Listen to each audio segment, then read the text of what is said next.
नमस्ते साथियों, कैसे हैं आप लोग बहुत अच्छे होंगे। आई होप जो भी फ्रेंड्स इस चैनल पर नए हैं, इस चैनल को लाइक और फ्रेंडों के साथ शेयर ज़रूर करें, साथ ही साथ सब्सक्राइब भी कर लें। और आप लोग एडिटोरिया टेस्ट सीरीज जो बिहार एसएससी का टेस्ट सीरीज जो चल रहा है 10+2 का, अब आज का सेट नंबर 7 है। इससे पहले जो भी फ्रेंड्स सेट नहीं देखे हैं जाके देख लीजिए। बहुत ही प्यारा प्यारा प्रश्न है और बहुत ही इंपॉर्टेंट प्रश्न है, जो कि आपके एग्ज़ाम की दृष्टि से बहुत ही बेहतरीन सेट किया गया है। और यकीन मानिए ये 60 दिन तक टोटल सेट चलने वाला है और 60 दिन में टोटल एक सेट में 75 क्वेश्चन रहने वाला है।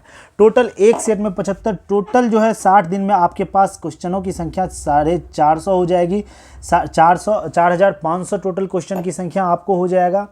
और ये सारा का सारा क्वेश्चन अगर आप लोग अच्छे से देख लिए, रिवीजन कर लिए, तो आई होप कि आपके एग्ज़ाम में 50+ क्वेश्चन सही होने की संभावना होगी। और कहा जाता है बिहार एसएससी में जब तक आपका 50+ प्रश्न नहीं सही होगा सिर्फ जीके सेक्शन से, तो आप तब तक आप सेफ जोन में नहीं हैं। आपको सेफ जोन में रहने के लिए आपका क्वेश्चन 50+ सही होना चाहिए। और साथ ही साथ ये एडिटोरिया एक बेहतरीन तरीके से क्वेश्चन सेट किया हुआ है। अगर आप इस क्वेश्चन को भी आप देखते हुए निकल जाओगे तो आपके एग्ज़ाम में 100% बता रहा हूँ, वो आपको 50+ क्वेश्चन आप इजीली सॉल्व कर दोगे वहाँ पे, कि हाँ लगेगा कि हाँ ये हम लोग से रिलेटेड क्वेश्चन है, हम लोग पढ़े हुए हैं ऐसे क्वेश्चन को।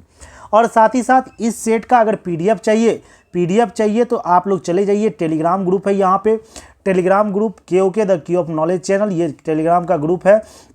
इस पे जाके सर्च कीजिए और उसमें टोटल 119 सब्सक्राइबर अभी फ़िलहाल है, उसको जाके आप लोग सेलेक्ट कर लीजिए। वहीं पे आपको पीडीएफ मिल जाएगा, सारा चीज़ का पीडीएफ मिल जाएगा वहाँ पे। प्रतियोगिता दर्पण का, करेंट अफेयर का, पीडी का भी और करेंट अफेयर का जो भी है, एसपीडी, एडिटोरिया, सारा का सारा पीडीएफ वहाँ पे प्रोवाइड कर दिया जाएगा। आई होप कि आप लोगों को ये न्यूज़ बहुत ही अच्छा लगा होगा। और आप लोग टेलीग्राम से जुड़िए, वहाँ पे क्यूज सेशन भी बहुत जल्द शुरू करवाया जाएगा। और बहुत सारे फ्रेंड्स का सवाल ये था कि सर बिहार एसएससी के मैथ के लिए एक बेहतरीन क्लास स्टार्ट कीजिए, बेहतरीन क्लास नहीं, बेहतरीन सेट प्रैक्टिस स्टार्ट कीजिए। तो बहुत जल्द आप लोगों के लिए एकदम इजी लैंग्वेज में आप लोगों के पास बिहार एसएससी का मैथ का सेट स्टार्ट करने जा रहा हूँ। और ये अगले मंडे से आप लोगों के पास मैथ का भी सेट आना स्टार्ट हो जाएगा।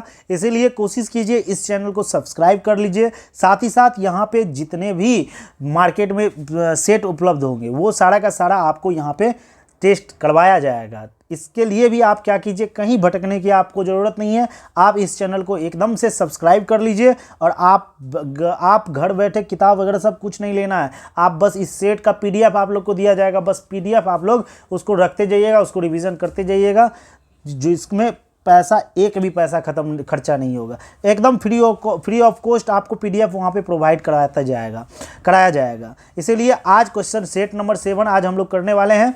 और सेट नंबर 7 के पहले प्रश्न की ओर चलते हैं। बहुत ही बेहतरीन प्रश्न है, देख लीजिए आप क्या लिखा हुआ है। समुद्र की गहराई किस यंत्र द्वारा मापी जाती है? पता है ना समुद्र की गहराई किस यंत्र द्वारा मापी जाती है? सबको पता होना चाहिए। समुद्र की गहराई जो है वो फैथोमीटर से मापी जाती है। जो भी फ्रेंड्स ऑप्शन सी मारे होंगे उसका बिल्कुल सही होगा। नेक्स्ट प्रश्न की ओर चलते हैं। नेक्स्ट प्रश्न देखिए क्या लिखा हुआ है। पृथ्वी के आयु का मापन निम्नलिखित में से किस विधि द्वारा किया जाता है? कह रहा है जो पृथ्वी का जो आयु का जो मापन किया जाता है वो किस विधि द्वारा किया जाता है? तो सीधा आप लोग मत नहीं मार दीजिएगा कार्बन डेटिंग विधि द्वारा। वो होता है यूरेनियम विधि के द्वारा पृथ्वी की आयु का पता किया जाता है। अगर कार्बन डेटिंग की बात करें तो वो कार्बन डेटिंग जैसे पुरातत्व वैज्ञानिक सब जो होते हैं वो पुराने चीज़ की आयु को पता लगाने के लिए कार्बन डेटिंग विधि का यूज़ किया जाता है। फिर रेडियोधर्मी रेटिंग, ये भी चट्टान का पता लगाने के लिए, ये चट्टान कितने साल का है, ये सब का पता लगाने के लिए रेडियोधर्मिक रेटिंग विधि का प्रयोग किया जाता है। तो जो भी फ्रेंड्स ऑप्शन सी मारे होंगे उसका बिल्कुल सही होगा। नेक्स्ट प्रश्न की ओर चलते हैं। क्या लिखा हुआ? RH कारक किस जंतु में देखा गया था? तो RH कारक, RH का मतलब ही होता है कि ये रीसस नामक एक बंदर की प्रजाति है जो कि देखा गया था, बंदर की प्रजाति में ये देखा गया था फैक्टर। तो ऑप्शन बी आपका बिल्कुल सही आंसर होगा, जिसमें शुगर लेवल बढ़ जाता है RH कारण में। तो यही चीज़ लिखा हुआ, शुगर पाया जाता है उसके ब्लड में। तो ये बंदर में RH कारण जब ये पूछा जाएगा तो ये बंदर में पाया जाता है। इसीलिए आप लोग इसको इंपॉर्टेंट कर लीजिएगा, थोड़ा सा अलग क्वेश्चन है। नेक्स्ट प्रश्न की ओर चलते हैं। मिलेराइट, ये तो अयस्क वाला क्वेश्चन तो आप लोग जरूर ही याद कर लीजिएगा। ये अभी आज का हर एक सेट में देख रहे हैं एक अयस्क पूछा ही जा रहा है। जैसे आज का पूछ दिया है मिलेराइट्स, मिलेराइट्स निम्नलिखित में से किसका अयस्क है? तो फ्रेंड्स मिलेराइट्स अगर बात करें मिलेराइट्स की तो ये निकेल का अयस्क है। ऑप्शन ए बिल्कुल सही होगा। जो भी फ्रेंड्स ऑप्शन ए मारे होंगे उसका बिल्कुल सही होगा। नेक्स्ट प्रश्न की ओर चलते हैं। क्या लिखा हुआ है? कौशेरुक रज्जु में कितनी जोड़ियां तंत्रिका निकलती है? तो ये जो कौशेरुक रज्जु है जिसको हम लोग स्पाइनल कोड वगैरह सभी कहते हैं, स्पाइनल जो है हम लोग का, उसमें टोटल 31 जो जोड़ी है वो तंत्रिका निकलती है। 31 जोड़ी कितने क्या निकलती है? तंत्रिका निकलती है। याद रखिएगा ये 31 जोड़ी। सीधा ये सब सीधा प्रश्न आप लोग इंपॉर्टेंट समझ के रट जाइएगा। नेक्स्ट प्रश्न की ओर चलते हैं। क्या लिखा हुआ है? प्रतिवर्ती क्रियाओं का नियंत्रण केंद्र कहाँ स्थित है? जो प्रतिवर्ती हम लोग का क्रिया जो किया जाता है, देखते हैं ना एकदम से गर्म किसी चीज़ को छूटते हैं तो तुरंत गर्म लगने लगता है, वहाँ से जल्दी हाथ हटा लेते हैं। तो वो जो प्रतिवर्ती क्रिया का जो नियंत्रण करता है वो केंद्र कौन सा है? तो आप लोग मेडुला ऑब्लोंगाटा नहीं मार दीजिएगा। तो वो जो केंद्र है कशेरुक रज्जु में है। ऑप्शन ए आपका बिल्कुल सही आंसर हो जाएगा। ऑप्शन ए, इसमें कन्फ्यूजन कीजिएगा। बहुत सारे स्टूडेंट मेडुला ऑब्लोंगाटा मार देगा, ये कि बिल्कुल गलत है। ये वो हो जाएगा कशेरुक रज्जु में ही प्रतिवर्ती क्रियाओं का नियंत्रण किया जाता है, यहीं पे केंद्र होता है।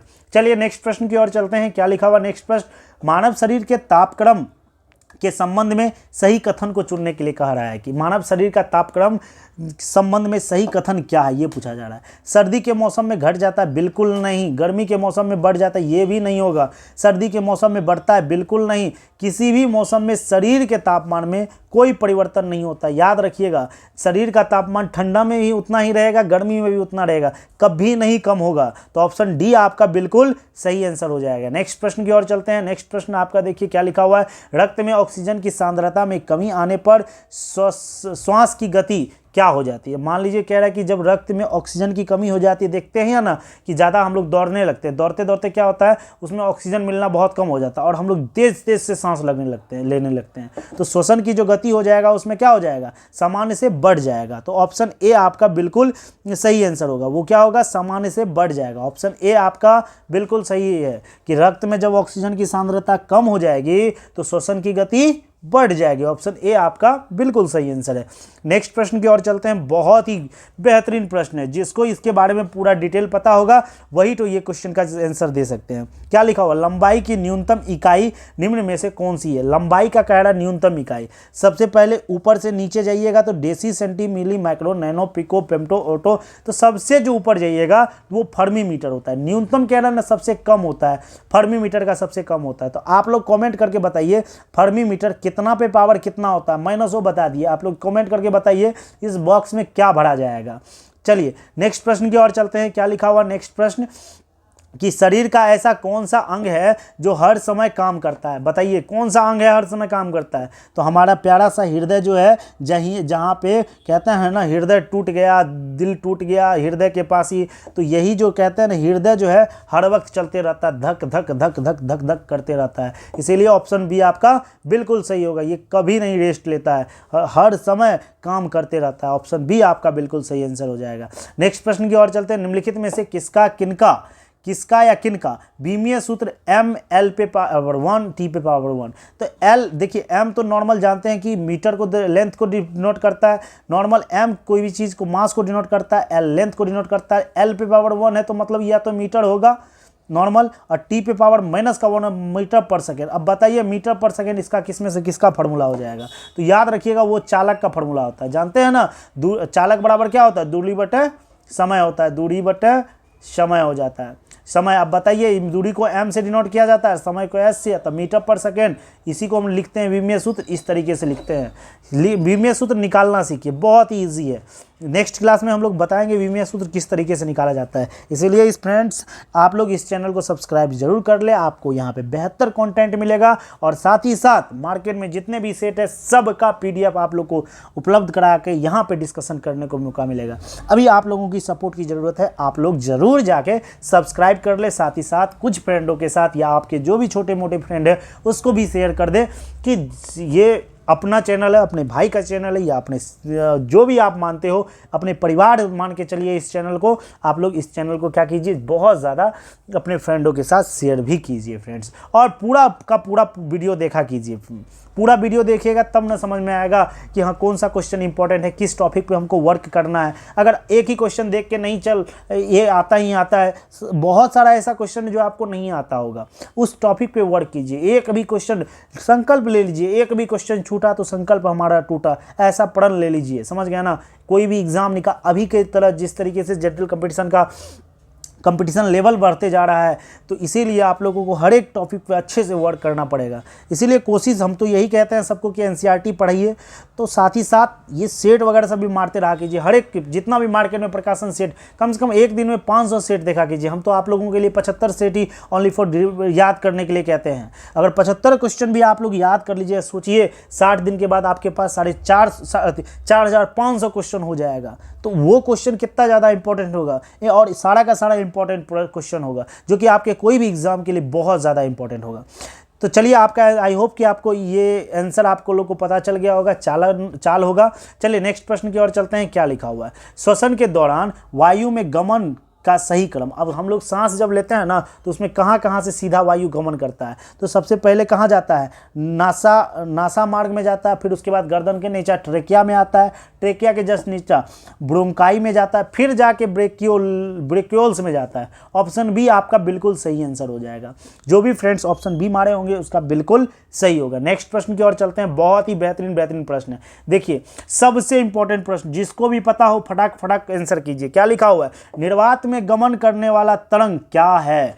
बताइए, निर्वात में गमन करने वाला तरंग, बताइए निर्वात में कौन गमन करता है? अनुदैर्ध्य तरंग, और अनुदैर्ध्य तरंग, अनुप्रस्थ तरंग, ध्वनि तरंग, ये सब माध्यम में गमन करता है, लेकिन विद्युत चुंबकीय तरंग जो है ये निर्वात में भी गमन करता है। ऑप्शन बी आपका बिल्कुल सही आंसर होगा। मार लीजिएगा इसको, भी है इंपॉर्टेंट, स्क्रीनशॉट ले लीजिए। एक विद्युत चुंबकीय तरंग ऐसा है जो कि निर्वात में भी गमन करता है। नेक्स्ट प्रश्न की ओर चलते हैं। नेक्स्ट प्रश्न देखिए क्या लिखा हुआ है। निम्नलिखित में से कौन सा भौतिक परिवर्तन है? भौतिक परिवर्तन बोला जा रहा है, लोहे में जंग लगना, ये रासायनिक परिवर्तन है। रासायनिक परिवर्तन है। अब देखिए, सब्जियों का पकना, सब्जी पक जाएगा तो फिर कच्चा कर पाइएगा, तो ये भी रासायनिक परिवर्तन है। मोमबत्ती का जलना, मोमबत्ती जब जल जाएगा फिर से उसको कर दीजिएगा, नहीं कर पाइएगा, इसको उसमें देना ही पड़ेगा उसका जो क्या कहते हैं धागा टाइप से। लेकिन बर्फ़ का पिघलना, बर्फ़ जब पिघलता है तो पानी बना सकते हैं, फिर पानी को हम बर्फ़ बना सकते हैं। इसीलिए कहा जाता है भौतिक परिवर्तन क्या है? किसी चीज़ को फिर से अपने वही रूप में लाया जा सके, उसे हम भौतिक परिवर्तन कहते हैं। तो बर्फ को हम पानी से, पानी को बर्फ बना सकते हैं, इसीलिए वो क्या कहलाएगा? भौतिक परिवर्तन कहलाएगा। नेक्स्ट प्रश्न की ओर चलते हैं। नेक्स्ट प्रश्न क्या लिखा हुआ है? निम्नलिखित में से किस एक के लिए केशिकत्व एकमात्र कारण नहीं है? केशिकत्व एकमात्र कारण नहीं है। केशिकत्व समझ लीजिए सबसे पहले क्या है। केशिकत्व का मतलब क्या होता है ना, कि अगर मान लीजिए यहाँ पे पानी है तो एक पाइप यहाँ पे दे दिए, मान लीजिए ये ऐसे इस टाइप से, यहाँ पे कुछ, ये अपने साथ इस द्रव्य को क्या करता है, ये सोखते सोखते ऊपर तक पहुँचा देता है, उसी को केशी तत्व कहते हैं। जैसे आप लोग देखते हैं ना, सुनते होंगे कि वो लालटेन वगैरह सब होता है ना, उसमें दिया रहता है, उसमें एक धागा गिराया रहता है, जो कि हम लोग ऊपर में जलाते हैं ना, तेल के माध्यम से ऊपर तक वो क्या करता है, धीरे धीरे रिश्ते पूरा क्या होता है, ऊपर पहुँचता है, तब वहाँ पर जाके जलता है। तो वही चीज़ लिखा हुआ, स्याही का सूखना, ये स्याही जो सूख जाता है, क्यों सूख जाता है? ये केशी तत्व के कारण सूख जाता है। देखते होंगे हम लोग मार्कर का यूज़ करते हैं, मार्कर में क्या होता है, धीरे धीरे वो क्या करता है, सोख के आगे लाते जाता है स्याही को। तो ये भी केशी तत्व का कारण है। और भूमिगत जल का ऊपर, बिल्कुल सही बात है। भूमिगत जल किस तरीके से आता है? केशी तत्व के कारण आता है। उसके बाद सूती कपड़ों पर जल की बूंद का फैलाव, देखते हैं ना, कोई कपड़ा थोड़ा सा एक बार एक बूंदा पड़ जाए, वहाँ पे एकदम चारों साइड से वो घेर लेता है, पूरा मतलब भींग जाता है। तो ये सूती कपड़े पर जल की जो बूंद का फैलाव होता है, ये भी केशी तत्व के कारण होता है। लेकिन पौधे में जड़ों से जल, इसके पर्ण समूह की और जो बढ़ना होता है, ये केशी तत्व के कारण नहीं होता है। हम लोग पढ़े होंगे जाइलम और फ्लोएम। जाइलम क्या होता है? पौधे के जड़ से पौधे के हर एक पत्तों तक ले जाता है, पानी का ले जाने का काम करता है कौन? जाइलम करता है। फ्लोएम क्या करता है? जो पत्ता में वो अपना भोजन बनाता है, उसको हर एक पार्ट में, पौधे के हर एक पार्ट में ले जाने का जो काम करता है, वो फ्लोएम का काम करता है। ये भी याद रखिए। ऑप्शन डी वाला बिल्कुल सही आंसर होगा। नेक्स्ट प्रश्न की ओर चलते हैं। क्या लिखा हुआ है? निम्नलिखित में से कौन सा तत्व नहीं है, ये पूछा जा रहा है। तो आपको पता है, धातु भी तत्व है, अधातु भी तत्व है, उपधातु भी तत्व है। एगो तत्व है तो नहीं है, तो कौन? गैस एक तत्व बिल्कुल नहीं है। ऑप्शन सी आपका बिल्कुल सही आंसर होगा। नेक्स्ट प्रश्न की ओर चलते हैं। क्या लिखा हुआ, ठोस कार्बन डाइऑक्साइड को किस दाब पर संग्रहित किया जाता है? याद रखिएगा, ठोस कार्बन डाइऑक्साइड को जो है उच्च दाब पर उसको क्या करता है, संग्रहित करता है। ऑप्शन ए आपका बिल्कुल सही आंसर हो जाएगा। नेक्स्ट प्रश्न की ओर चलते हैं। नेक्स्ट प्रश्न की ओर क्या कहते हैं, कृषि में प्रयुक्त यूरिया में नाइट्रोजन की मात्रा निम्नलिखित में से कितना प्रतिशत है? जब सीधा इसको ये रट जाइएगा, जो यूरिया में जो है नाइट्रोजन की मात्रा है वो 46% है। ऑप्शन सी आपका बिल्कुल सही है, सीधा रट जाइएगा इंपॉर्टेंट मान के।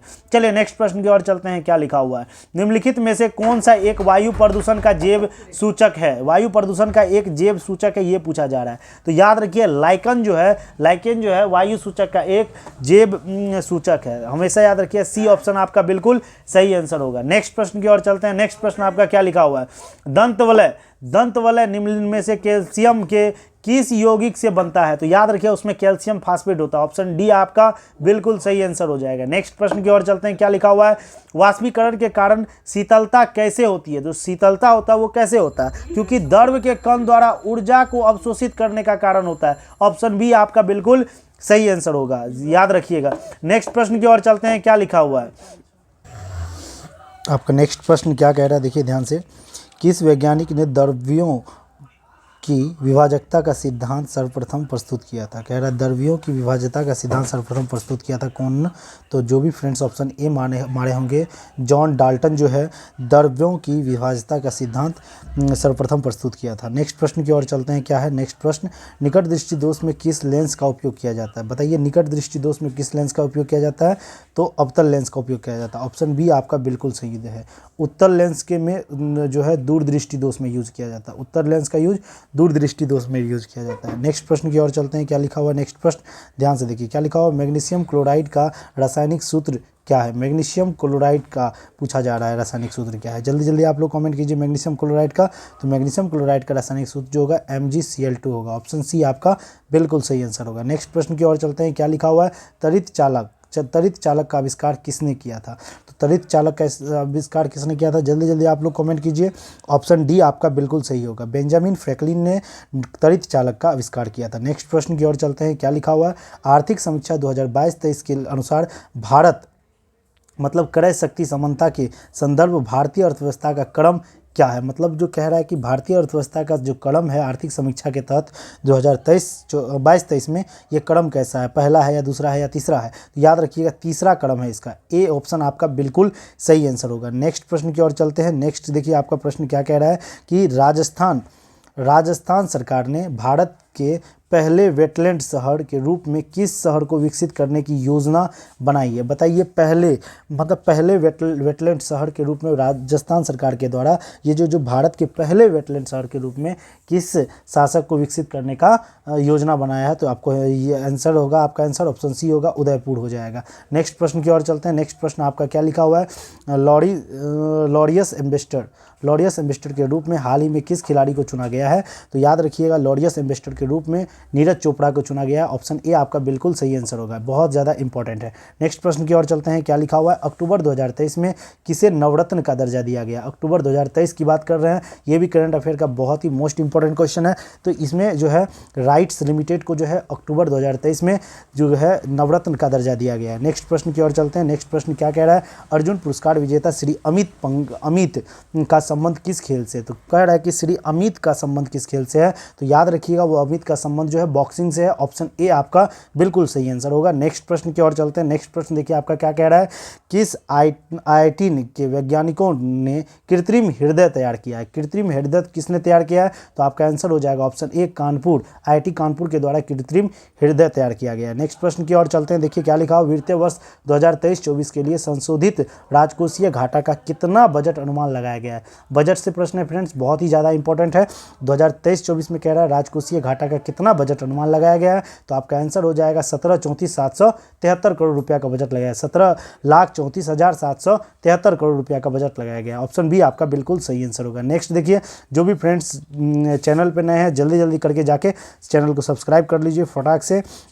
नेक्स्ट देखिए क्या लिखा हुआ, आरोग्य मित्र योजना का शुभारंभ केंद्र सरकार द्वारा कब शुरू किया गया था? आरोग्य मैत्री योजना का शुभारंभ केंद्र सरकार के द्वारा कब शुरू किया गया था? याद रखिए 13 जनवरी को किया गया था। कब किया गया था फ्रेंड्स? 13 जनवरी को आरोग्य मैत्री योजना का शुभारंभ किया गया था केंद्र सरकार के द्वारा। ऑप्शन ए आपका बिल्कुल सही आंसर होगा। नेक्स्ट प्रश्न की ओर चलते हैं। नेक्स्ट प्रश्न देखिए क्या लिखा हुआ है। प्लास्टिक उत्पाद बैग, जो प्लास्टिक उत्पाद बैग पर प्रतिबंध लगाने वाला विश्व का पहला देश कौन बन गया है? कह रहा है विश्व का, वर्ल्ड में पहला देश कौन बन गया जो प्लास्टिक उत्पाद बैग का पर प्रतिबंध लगाया? तो आपका आंसर हो जाएगा ऑप्शन बी, न्यूजीलैंड जो है ये प्लास्टिक बैग पर प्रतिबंध लगाया गया है। नेक्स्ट प्रश्न की ओर चलते हैं। क्या लिखा हुआ नेक्स्ट प्रश्न, और बहुत ही ज़्यादा इंपॉर्टेंट करंट अफेयर का जो पूछने की संभावना बहुत ज़्यादा है। कह रहा है कि रेलवे सुरक्षा बल का नया महानिर्देशक किसे बनाया गया है? तो याद रखिएगा वो कौन है? मनोज यादव जो है रेलवे सुरक्षा बल का नया महानिर्देशक बनाया गया है। नेक्स्ट प्रश्न की ओर चलते हैं। क्या लिखा हुआ है? एक पंचायत एक खेल मैदान योजना की शुरुआत किस राज्य द्वारा किया गया है? एक पंचायत एक खेल मैदान, ये किस किस राज्य सरकार के द्वारा ये शुरू किया गया? तो याद रखिएगा इसका ऑप्शन, जल्दी जल्दी आप लोग भी कमेंट कीजिए। ऑप्शन ए आपका बिल्कुल सही हो जाएगा, केरल सरकार के द्वारा ये शुरुआत किया गया है। नेक्स्ट प्रश्न की ओर चलते हैं। बहुत ही बेहतरीन प्रश्न है, देखिए क्या लिखा हुआ है। पुस्तक स्मॉग एंड एसेस के लेखक कौन है? स्मॉग भी और उसका जो राख बचता है उसी को एसेस कहा जाता है। तो इसके लेखक कौन है? तो याद रखिएगा, सीधा सीधा इसको रट जाइएगा, अमिताभ घोष जो है स्मॉग एंड एसेस पुस्तक के लेखक है। नेक्स्ट प्रश्न की ओर चलते हैं। क्या लिखा हुआ है? विश्व महासागर दिवस प्रतिवर्ष कब मनाया जाता है? महासागर दिवस की बात करें तो इसको भी सीधा याद करिएगा, 8 जून को जो है विश्व महासागर दिवस मनाया जाता है 8 जून को। नेक्स्ट प्रश्न की ओर चलते हैं। क्या लिखा हुआ है? 82वां गोल्डन ग्लोब पुरस्कार 2023 में सर्वश्रेष्ठ फिल्म का खिताब किसे मिला है? तो 80 वाला जो गोल्डन ग्लोब पुरस्कार 2023 का है उसमें जो है सर्वश्रेष्ठ फिल्म का खिताब जो मिला है वो किसको मिला है ये बोला जा रहा है। तो याद रखिएगा द फेबलमैन्स को जो है ये पुरस्कार दिया गया है। ये फिल्म है द फेबलमैन्स, इसको 80वां गोल्डन ग्लोब पुरस्कार 2023 में सर्वश्रेष्ठ फिल्म का खिताब मिला है। नेक्स्ट प्रश्न की ओर चलते हैं। नेक्स्ट प्रश्न आपका क्या है? राष्ट्रीय बाल विज्ञान कांग्रेस का आयोजन 2023 में कहाँ किया गया है? तो राष्ट्रीय बाल विज्ञान कांग्रेस का आयोजन जो है अहमदाबाद में किया गया है। ऑप्शन ए आपका बिल्कुल सही आंसर हो जाएगा। नेक्स्ट प्रश्न की ओर चलते हैं। देखिए बहुत ही बेहतरीन प्रश्न है, पहले आप इसको मिलान कीजिए। कह रहा है अंतरिम सरकार जो 1946 ईस्वी में मंत्री और उसके विभाग के लिए सही मिलान करने के लिए कह रहा है। बोलिए सरदार पटेल किससे संबंधित था? उसको गृह डिपार्टमेंट दिया गया था, मतलब इसका ए हो जाएगा। फिर उसके बाद कह रहा है कि डॉक्टर राजेंद्र प्रसाद जो है इसको क्या मिला था? डॉक्टर राजेंद्र प्रसाद को क्या मिला था? पहले उससे पहले देखिए जगजीवन राम को क्या मिला था? जगजीवन राम को फ्रेंड्स मिला था श्रम विभाग मिला था। ऑप्शन सी आपका ये हो जाएगा। और राजेंद्र प्रसाद को खाद्य एवं कृषि मिला था, ऑप्शन बी हो जाएगा। और लियाकत अली को ऑप्शन डी हो जाएगा। तो आपका आंसर हो जाएगा ऑप्शन ए बी, मतलब क्या हो जाएगा? 2 1 4 3 2 1 4 3। कहाँ है ऑप्शन? 2 1 4 3 2 1 4 3 2 1 4 3। ऑप्शन सी आपका बिल्कुल सही आंसर हो जाएगा। ऑप्शन सी आपका बिल्कुल सही आंसर होगा। जो भी फ्रेंड्स ऑप्शन सी मारे होंगे उसका बिल्कुल सही होगा। नेक्स्ट प्रश्न की ओर चलते हैं। क्या लिखा हुआ है? किस अनुच्छेद के तहत संसद को संविधान में संशोधन करने की शक्ति प्रदान की गई है? क्योंकि संविधान में जो संशोधन की शक्ति प्रदान की गई है किस अनुच्छेद के तहत ये पूछा जा रहा है। तो जो भी फ्रेंड्स ऑप्शन सी मारे होंगे उसका बिल्कुल सही होगा। अनुच्छेद 368 के तहत संविधान में संशोधन किया जा सकता है। नेक्स्ट प्रश्न की ओर चलते हैं। नेक्स्ट प्रश्न देखिए क्या लिखा हुआ है? राष्ट्रीय आपात से संबंधित है। राष्ट्रीय आपातकाल की उद्घोषणा जारी होने के कितने माह के भीतर संसद के दोनों सदनों द्वारा अनुमोदित होनी आवश्यक है? मतलब कह रहा है कि संसद के दोनों सदन, लोकसभा राज्यसभा दोनों में अनुमोदित होना आवश्यक है। तो 1 माह के भीतर ये अनुमोदित होना चाहिए। ऑप्शन ए आपका बिल्कुल सही आंसर हो जाएगा। नेक्स्ट प्रश्न की ओर चलते हैं। क्या लिखा हुआ? निम्नलिखित में से किसकी नियुक्ति राष्ट्रपति द्वारा नहीं की जाती है? कह रहा है कि तो प्रधानमंत्री की तो नियुक्ति की जाती है, मुख्यमंत्री को भी किया जाता है, महान्यायवादी का भी, लेकिन कैबिनेट सचिव का जो है ये नियुक्ति ये राष्ट्रपति के द्वारा नहीं किया जाता, ये गृह मंत्री के द्वारा किया जाता है। और साथ ही नेक्स्ट प्रश्न की ओर चलते हैं। क्या लिखा हुआ है? भारतीय संसद निम्न में से किससे मिलकर बनती है? कह रहा है कि किससे मिलकर भारतीय संसद बनती है? इसमें 3 गो होता है, लोकसभा, राज्यसभा और राष्ट्रपति। देखिए आपका आंसर कहाँ है? ऑप्शन डी आपका बिल्कुल सही आंसर हो जाएगा। लोकसभा, राज्यसभा और राष्ट्रपति के मिलकर ये क्या बनता है? भारतीय संसद बनता है। नेक्स्ट प्रश्न की ओर चलते हैं। बहुत ही बेहतरीन प्रश्न और आप लोग इसको ध्यान से पढ़िएगा। देखिए क्या लिखा हुआ है क्वेश्चन, थोड़ा सा छोटा कर दें इसको। लिखा हुआ है निम्नलिखित में से उच्च न्यायालय के संदर्भ में, उच्च न्यायालय के बारे में पूछ रहा है कि सही कौन है। सीधा आप लोग को आंसर बता देते हैं, तो इसका आंसर हो जाएगा ऑप्शन सी। इसको पढ़ लीजिएगा ध्यान से, यही संबंधित है। क्या लिखा हुआ है? उच्च न्यायालय के न्यायिक पुनर्लोपन की शक्ति राज्य विधानमंडल व केंद्र सरकार दोनों के अधिनियमों और कार्यकारी उद्देश्य की संवैधानिकता के परीक्षण के लिए किया जाता है। ऑप्शन सी आपका बिल्कुल सही आंसर होगा। जो भी फ्रेंड्स ऑप्शन सी मारे होंगे उसका बिल्कुल सही आंसर होगा। नेक्स्ट प्रश्न की ओर चलते हैं। देखिए नेक्स्ट प्रश्न क्या लिखा हुआ है। कह रहा है कि राष्ट्रीय विकास परिषद के अध्यक्ष निम्नलिखित में से कौन होते हैं? सबको पता होना चाहिए, राष्ट्रीय विकास परिषद के जो अध्यक्ष होते हैं वो प्रधानमंत्री होते हैं। इसके साथ साथ नीति आयोग के भी अध्यक्ष कौन होते हैं? वो होते हैं प्रधानमंत्री ही होते हैं। नेक्स्ट प्रश्न की ओर चलते हैं। क्या लिखा हुआ है? प्रथम संविधान संशोधन अधिनियम जो मतलब निम्नलिखित में से किस विषय पर आधारित था? जो प्रथम संविधान संशोधन हुआ था वो था भूमि सुधार पर था। ऑप्शन सी आपका बिल्कुल सही आंसर होगा। नेक्स्ट प्रश्न की ओर चलते हैं। क्या लिखा हुआ है? किस संविधान संशोधन द्वारा शिक्षा, वन, वन्यजीव एवं पक्षियों का संरक्षण विषय को राज्य सूची से समवर्ती सूची के स्थानांतरण किया गया? मतलब कह रहा है कि ये जो शिक्षा, वन, वन्यजीव एवं पक्षी का जो संरक्षण जो विषय था पहले राज्य सूची में था, अब उसको समवर्ती सूची में किया गया है। वो किस संविधान संशोधन के द्वारा? तो जो भी फ्रेंड्स ऑप्शन बी मारे होंगे 42वां संविधान संशोधन। इसी को मिनी कॉन्स्टिट्यूशन कहा जाता है, लघु संविधान कहा जाता है इसको। 42वां संविधान संशोधन में इसमें बहुत सारे संशोधन किए गए हुए थे संविधान में, तो इसीलिए जो भी फ्रेंड्स ऑप्शन बी मारे होंगे उसका बिल्कुल सही होगा। नेक्स्ट प्रश्न की ओर चलते हैं। क्या लिखा हुआ है? वर्तमान में राष्ट्रपति और मंत्रिपरिषद के मध्य संबंध का संचालन निम्नलिखित में से किस संविधान संशोधन अधिनियम द्वारा संचालित होता है? जो राष्ट्रपति और मंत्रिपरिषद के बीच में जो संबंध हुआ था उसका कह रहा है, यहाँ पे पूछा जा रहा है। तो सीधा ये सब याद रखिएगा फ्रेंड्स, आपका ऑप्शन हो जाएगा ऑप्शन डी, मतलब 44वां संविधान संशोधन के द्वारा राष्ट्रपति और मंत्रिपरिषद के बीच में संचालन मतलब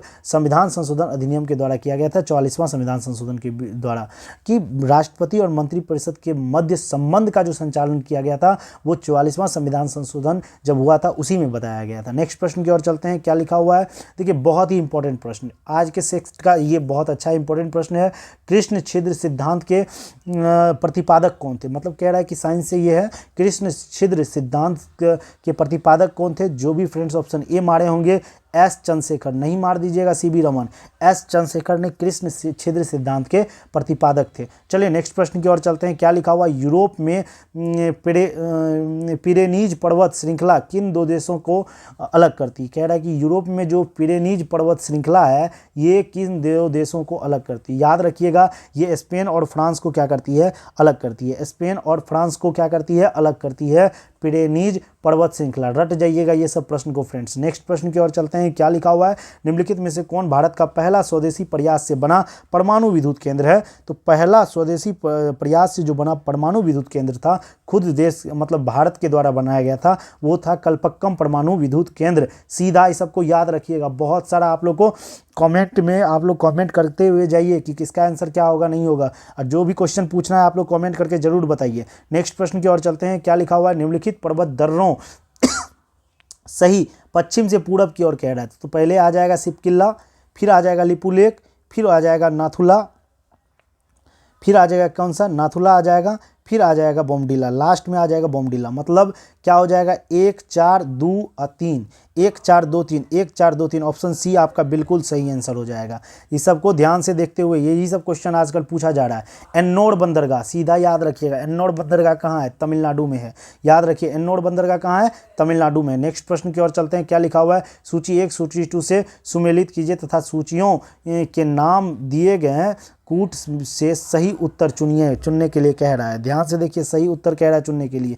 तो ये इंपॉर्टेंट प्रश्न हमको लगा फ्रेंड्स, आप लोग इसको स्क्रीनशॉट ले लीजिएगा। देखिए ध्यान से, अगर पूछा जाएगा माकवी पूछा जाएगा तो वो चिली में है। माकवी कहाँ है? चिली में। तो यहाँ पे हम छोटा छोटा करके लिखते जा रहे हैं। माकवी का क्या हो जाएगा? चिली हो जाएगा। तो यहाँ नहीं होगा, इसके पीछे लिखते हैं। माकवी का क्या हो जाएगा? चिली हो जाएगा। और फिब्बस अगर पूछा जाएगा तो फिब्बस क्या हो जाएगा? फिब्बस का हो जाएगा दक्षिण अफ्रीका। फिब्बस कहाँ पाया जाता है? दक्षिण अफ्रीका में। और चैपड़ेल जो पूछा जाएगा, ये वनस्पति के प्रकार हैं, याद रखिएगा। चैपड़ेल जो पूछा जाएगा, चैपड़ेल हो जाएगा भूमध्य सागर के तटीय क्षेत्र हो जाएगा, ये चैपड़ेल हो जाएगा। फिर उसके बाद मेटोरेल जो होगा, ये मेटोरेल होगा कैलिफोर्निया में हो जाएगा फ्रेंड्स। ऑप्शन ए इसका हो जाएगा। तो आप लोग मिला लीजिए, देखिए 4 3 2 1 कौन सा है ऑप्शन? 4 3 2 1 ऑप्शन बी आपका बिल्कुल सही आंसर हो जाएगा। ऑप्शन बी आपका बिल्कुल सही आंसर।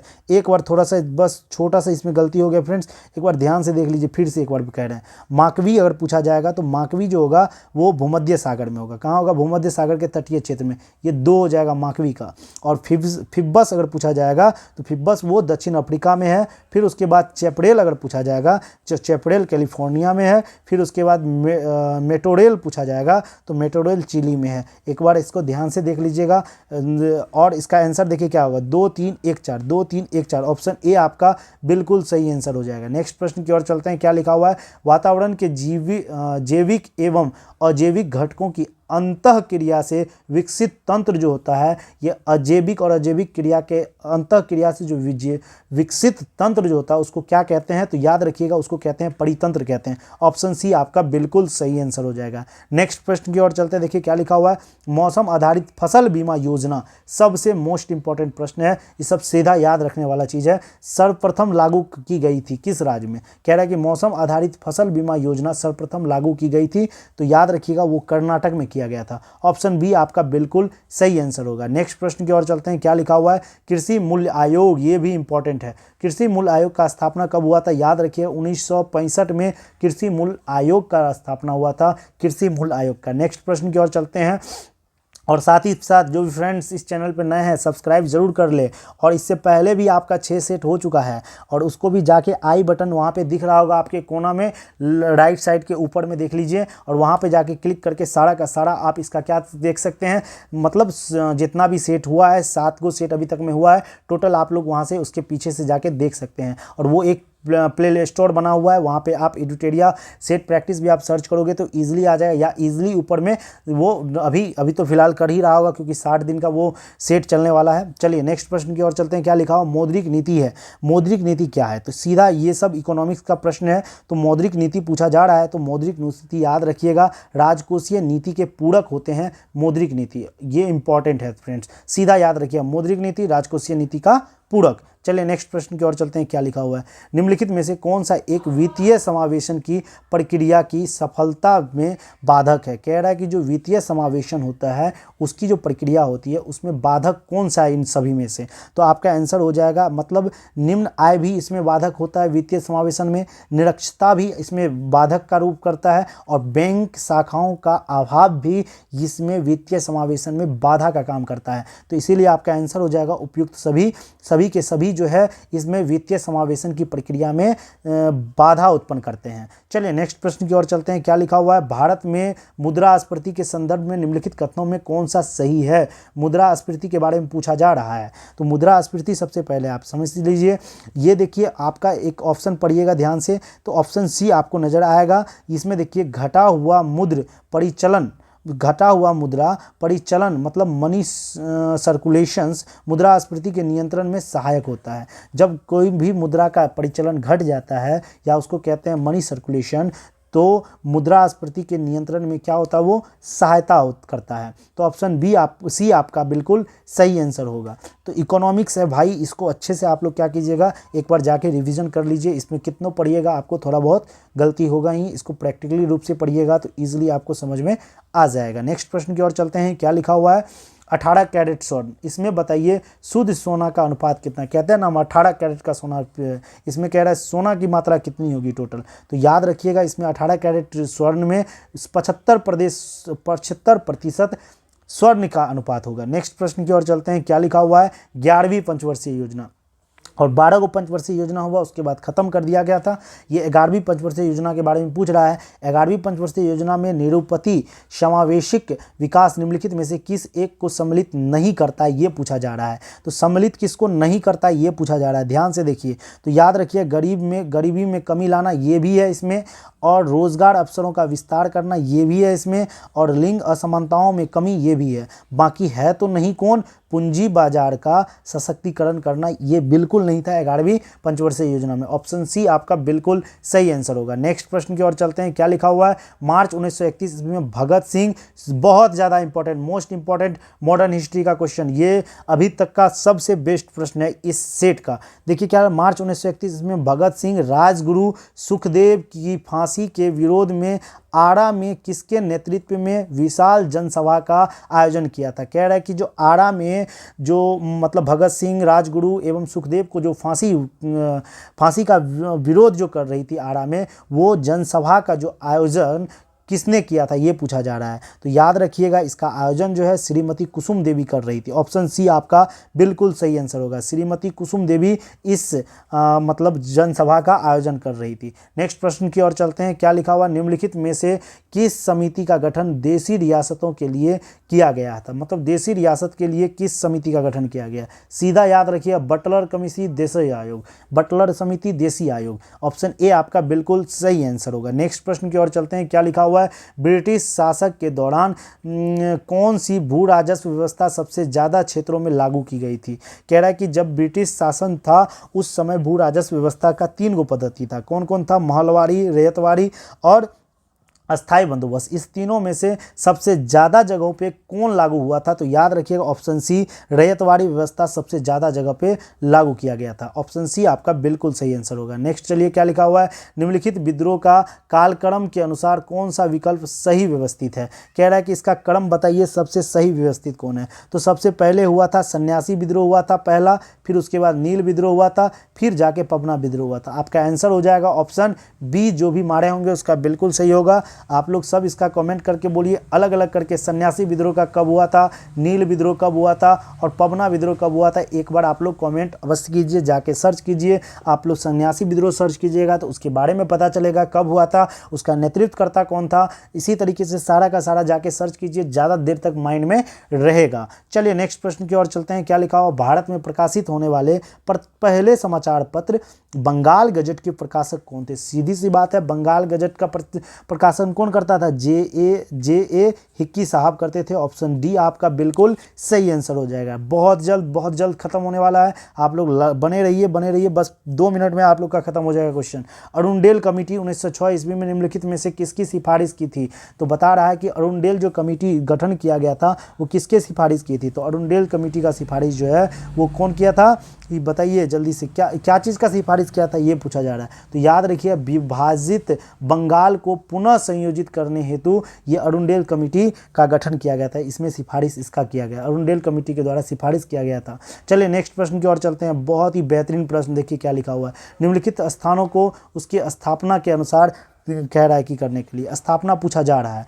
तो याद रखिएगा, पहले हो जाएगा बॉम्बे एसोसिएशन और फिर उसके बाद कौन हो जाएगा, बॉम्बे एसोसिएशन के बाद इंडियन लीग हो जाएगा, फिर उसके बाद कौन सा हो जाएगा, इंडियन एसोसिएशन हो जाएगा, फिर लास्ट में जाके मद्रास जनसभा हो जाएगा। तो आपका आंसर हो जाएगा 3 1 4 2 3 1 4 2 3 1 4 2। ऑप्शन बी आपका बिल्कुल सही आंसर होगा। नेक्स्ट प्रश्न की ओर चलते हैं। क्या लिखा हुआ है, निम्नलिखित में से किस शासक के ने गुलरुखी नाम से कविता की रचना की थी। बहुत ज़्यादा इंपॉर्टेंट क्वेश्चन है ये, मेडिवल हिस्ट्री का बहुत ज़्यादा इंपॉर्टेंट क्वेश्चन है। गुलरुखी नाम से कविता की रचना किसने की थी। तो आप लोगों को याद होना चाहिए, उसका नाम है सिकंदर लोदी साहब जो है गुलरुखी नाम के कविताओं का रचना किया था। चलिए नेक्स्ट प्रश्न की ओर चलते हैं। क्या लिखा हुआ नेक्स्ट प्रश्न आपका है, निम्नलिखित में से कौन से युग में सुमेलित है। स्थल पूछा जा रहा है और नदी पूछा जा रहा है। तो सुमेलित नहीं है ये पूछा जा रहा है। तो मोहनजोदड़ो सिंधु बिल्कुल सही है, कालीबंगा घग्गर ये भी बिल्कुल सही है,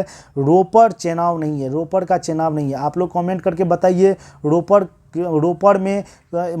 को किसने ढूंढा था और ये किस नदी पे है ये भी बताइए। कोट दीजिए सिंधु नदी पे है। ये बिल्कुल के बिल्कुल सभी के सभी सही है, गलत है तो ऑप्शन सी रोपड़ है। नेक्स्ट प्रश्न की ओर चलते हैं। क्या लिखा हुआ है, चंदावड़ का युद्ध किस के बीच हुआ था। आप लोग को याद होगा, त्राइन का प्रथम युद्ध, त्राइन का द्वितीय युद्ध और उसके बाद चंदावड़ का युद्ध हुआ था। त्राइन के प्रथम युद्ध में मोहम्मद गौरी और पृथ्वीराज चौहान के बीच हुआ था त्राइन का युद्ध, ठीक है ना। ये सब आप लोगों को याद होना चाहिए। फिर उसके साथ अगर कह रहा था चंदावड़ का, तो याद रखिए मोहम्मद गौरी और जयचंद के बीच में क्या हुआ था, चंदावड़ का युद्ध हुआ था। ऑप्शन डी आपका बिल्कुल सही आंसर होगा। नेक्स्ट प्रश्न की ओर चलते हैं और आज का लास्ट प्रश्न है जो कि इम्पॉर्टेंट भी कह सकते हैं और इसको आप लोग कमेंट में भी करके बता सकते हैं। जल्दी जल्दी आप लोग कमेंट कीजिए, हमसे पहले आप कमेंट कीजिए।